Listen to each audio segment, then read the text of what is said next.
အားလုံးမင်္ဂလာပါဒီနေ့မှာတော့ကျွန်တော်ကစင်ကာပူနိုင်ငံကနေပြီးတော့ထိုင်းနိုင်ငံကိုသွားပြီးတော့လဲပတ်မှာပဲဖြစ်ပါတယ်ကျွန်တော်တွေ့ကြုံရတဲ့တွေ့ကြုံတဲ့အားလုံးကိုဒီနေ့ဒီဗီဒီယိုမှာအားလုံးကိုမျှဝေပေးသွားမှာပဲဖြစ်ပါတယ်စင်ကာပူမှာကကျွန်တော်နေတာကကျတော့ Clementi မှာနေတာဖြစ်တဲ့အတွက် Clementi ကနေပြီးတော့ကျွန်တော်က Green Line စီးပြီးတော့အခုလိုမျိုးပဲ Tanah Merah တိကိုသွားမှာပဲဖြစ်ပါတယ်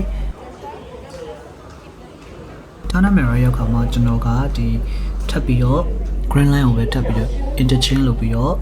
Changi Airport ကိုထပ်ပြီးတော့သွားမှာပဲဖြစ်ပါတယ်ဆိုတော့ဒါကတော့ကျွန်တော် Tanah Merah ကနေပြီးတော့ Changi Airport ကို transit လုပ်နေတာပဲဖြစ်ပါတယ်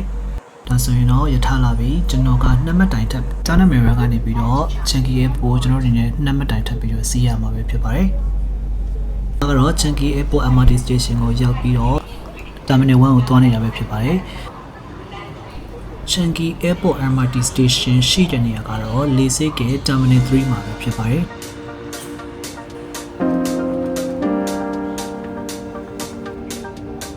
ဒီတစ်ခါကကျတော့ကျွန်တော် Terminal 1ကနေတော့ဖြစ်တဲ့အတွက်အပေါ်ဆက်တက်သွားတာပဲဖြစ်ပါတယ် Terminal 3ကနေပြီးတော့ Terminal 1ကိုကျွန်တော်က monorail စီးပြီးတော့တောင်းမှာပဲဖြစ်ပါတယ် Terminal 2ကိုသွားမှာဆိုလို့ရှိရင်လည်းကျွန်တော်ဒီမှာဒီကနေပြီးတော့ monorail စီးပြီးတော့ Terminal 2ကိုသွားလို့ရပါတယ်အခုမြင်တွေ့နေတဲ့အတိုင်းပဲကိုက Terminal 2သွားမယ်ဆိုလို့ရှိရင်တော့ Beaver Chin ကနေပြီးတော့ monorail စီးကိုက Terminal 1သွားမယ်ဆိုလို့ရှိရင်တော့ညာဘက်ကနေပြီးတော့ monorail စီးသွားလို့ရပါတယ်ဒါကတော့ကျွန်တော်စီးသွားမယ့် monorail ပဲဖြစ်ပါတယ်ဒါဆိုလို့ရှိရင်တော့ကျွန်တော် Terminal 1ကိုရောက်သွားပြီပဲဖြစ်ပါတယ်ဆိုတော့ကျွန်တော်ရဲ့ flight ticket မှာပါတဲ့အတိုင်းပဲကျွန်တော်သွားမယ့် counter ကိုရှာပြီးတော့ကျွန်တော်တန်းပြီးတော့သွားမှာပဲဖြစ်ပါတယ်ဒါကတော့ Terminal 1မှာမြင်တွေ့ရမယ့်မြင်ကွင်းတွေပဲဖြစ်ပါတယ်ဆိုတော့ကျွန်တော်ရဲ့ flight ကဘယ်ရိုးမှာလဲဆိုတာကိုကျွန်တော်တို့ဒီ departure book ကိုကြည့်မယ်ဆိုလည်းသိနိုင်တယ်ဒါပေမဲ့ဒီနေ့မှာကတော့ airline ကကြောက်တော့ကျွန်တော်တို့ကိုအသေးစိတ်ချက်လက်တွေပို့ထားပြီးတော့ဖြစ်တဲ့အတွက်ကြောင့်ဘယ်ရိုးမှာကိုက check in လုပ်ရမယ်ဆိုတာအားလုံးသိတော့ပြီဖြစ်ပါတယ်ဆိုတော့ကျွန်တော်တန်းပြီးတော့သွားလိုက်တာပဲဖြစ်ပါတယ်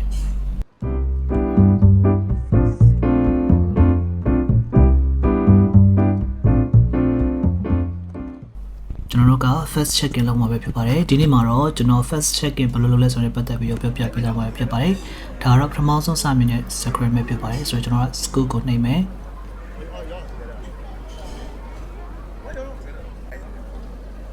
ပြီးကြရင်တော့ကျွန်တော်က boarding pass ယူမှာဖြစ်တဲ့အတွက် boarding pass ပြီးရင် continue ပြီးရင်တော့ကျွန်တော်တို့ passport ကို scan ဖတ်ပေးရမှာပဲဖြစ်ပါတယ်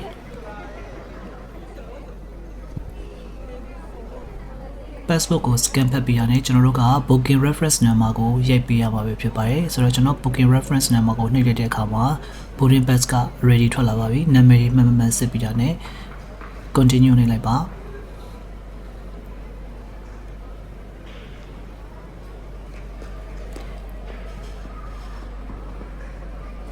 ဒါကတော့ယူဆောင်ခွင့်မရှိတဲ့ပစ္စည်းတွေကို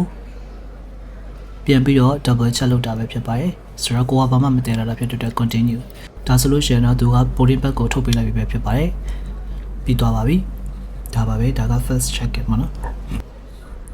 ဆိုတော့ကိုယ့်ရဲ့ gate number လေးတည်သွားပြီဆိုတော့ကျွန်တော်တို့က departure ဘက်ကိုသွားပြီးတော့ immigration ဖြစ်ရမှာပဲဖြစ်ပါတယ်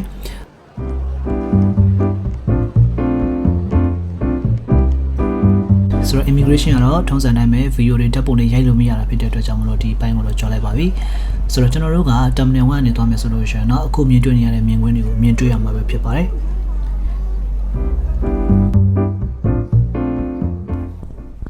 ဒါကတော့ Louis Vuitton Dior ဒါကတော့ duty free shop တွေအများကြီးပဲရှိပါတယ်အချိန်ရသေးတာဖြစ်တဲ့အတွက်ကြောင့်မလို့ကျွန်တော်ကဒီ shop တွေမှာသွားပြီးတော့ထုံးစံတိုင်းပဲဆက်စုမယ်လေ့လာမယ်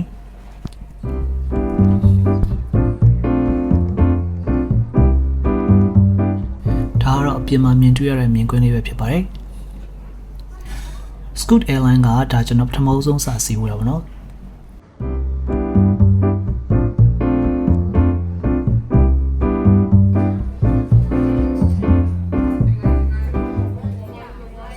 ဒါကတော့ကျွန်တော်တို့ terminal 1ကနေပြီးတော့တွားမယ်ဆိုလို့ရှိရင်တော့ဒီမြင်ကွင်းတွေကိုဒီ show case တွေကို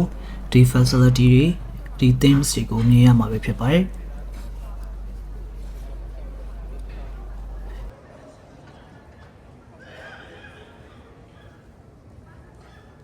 ဒါကတော့ကျွန်တော်ဝယ်ချင်တဲ့ကင်မရာကိုစီတစ်ချက်သွားကြည့်နေရပဲဖြစ်ပါတယ် Brother ဘာလို့ Brother ဆိုင်လေးရှိမယ်ကျွန်တော်သွားစီးရမှာကတော့ C lane မှာဖြစ်တဲ့အတွက်ကြောင့်မလို့ကျွန်တော်က C lane ကိုသွားနေရပဲဖြစ်ပါတယ်ဒါတော့လေးစိတ်ထက်မှာရှိရဲဒါကတော့ terminal 1မှာရှိရဲ shoe key နေပဲဖြစ်ပါတယ်ဘိုက်စာနေရတဲ့ဘာကကင်းမှာသွားပြီးတော့ဘာကတခုမှစားလိုက်ပါအောင်မယ်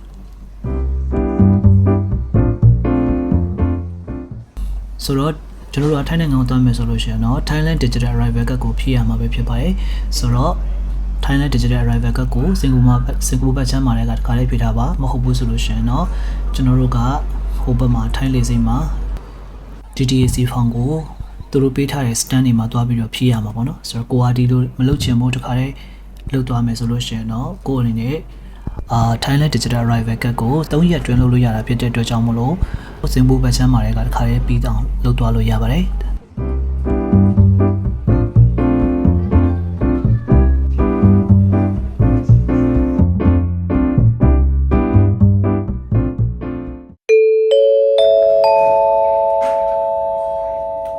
ဒါကတော့ကျွန်တော်လေးမရောက်သွားပြီပဲဖြစ်ပါတယ် Squid Airways ကလည်းသူ budget airline ဖြစ်တဲ့အတွက်ကြောင့်မလို့ကျွန်တော်တို့ဘာမှကြွေးမှာမဟုတ်ပါဘူးသူကလည်း budget airline ပဲ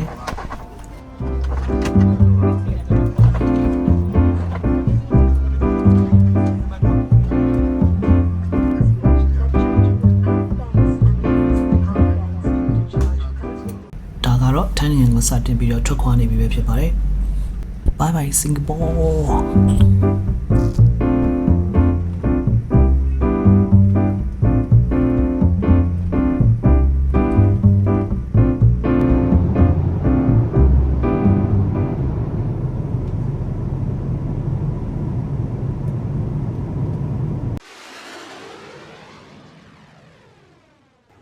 ဒါဆိုလို့ရှိရင်တော့ထိုင်းနိုင်ငံ Suvarnabhumi Airport ကိုရောက်ရှိသွားပြီပဲဖြစ်ပါတယ်